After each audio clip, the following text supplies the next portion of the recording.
52% of employees say they would leave for better pay, even if everything else was okay. What do you think about that number? I think that what keeps people from leaving is just complacency, and we all know change is the hardest thing to do. And Right. so Yeah. I guess that number really doesn't surprise me that if the opportunity presented itself, but a lot of times people don't seek out those opportunities or pursue the opportunities just out of complacency. Sure. And I Yeah. think it's more than just the market. It's not an issue that am I competitive? It's also how I'm treated within the organization, and also how much do I understand how my pay is determined? Because that lack of understanding creates lack of trust. And immediately I start looking elsewhere because I'm not really sure if I'm being treated the right way.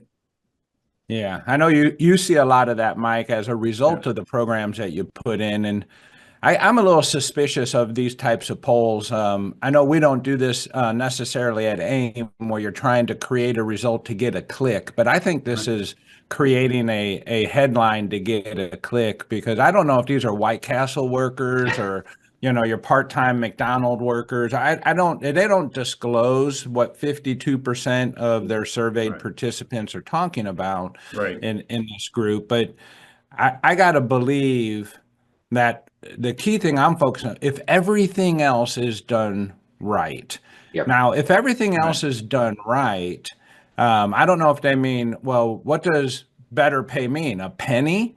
Or is it, thousands of dollars? And this is where I think this Well, headline is a little bit misleading, and yeah, why I think we can bring them a little bit better information on what we sure. know works, and we know Yeah. how to avoid strategies like that. And Yeah. I mean, those are the things that kind of get me fired up, Nick, when we do Yeah. that.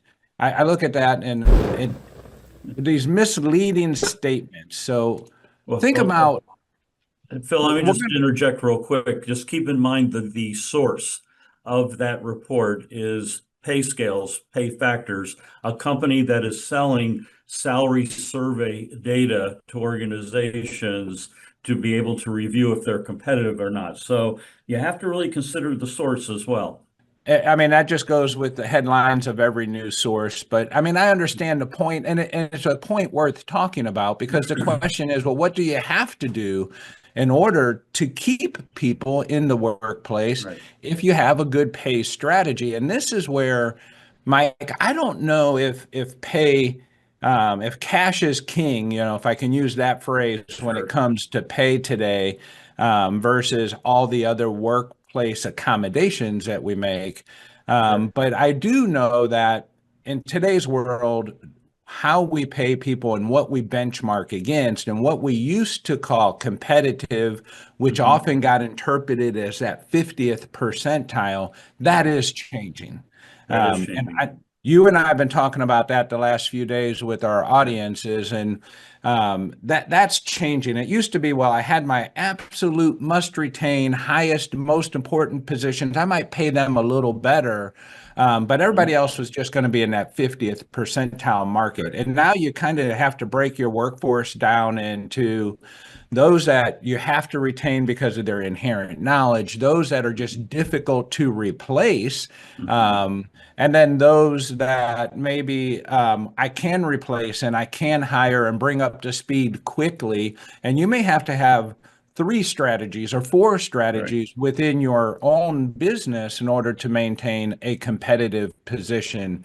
I know you're seeing more of that. I'm seeing more of that. Sure. A lot. Um, A can you lot. talk a little bit about that, Mike? Yeah, I think one of the areas, and we've talked about this past week, to understand is the difference between being competitive and being fair, right? So when we talk about being competitive, we're talking about the value of the job, right? In terms of, what are we starting people at that come into the workplace, or is that job's value competitive in the market versus how an individual is paid within that pay structure?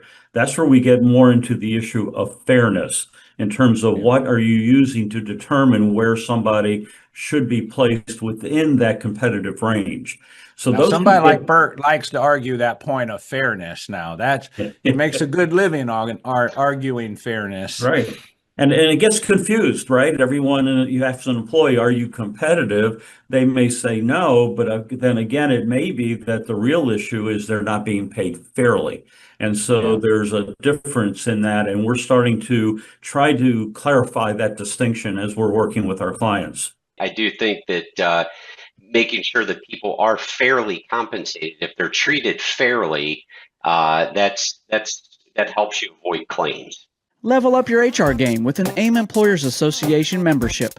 Get 24/7 expert support, exclusive training, and a network of peers. Join thousands of HR leaders building better organizations. Call AIM at 800-948-5700 or visit aimea.org today to learn about becoming a member.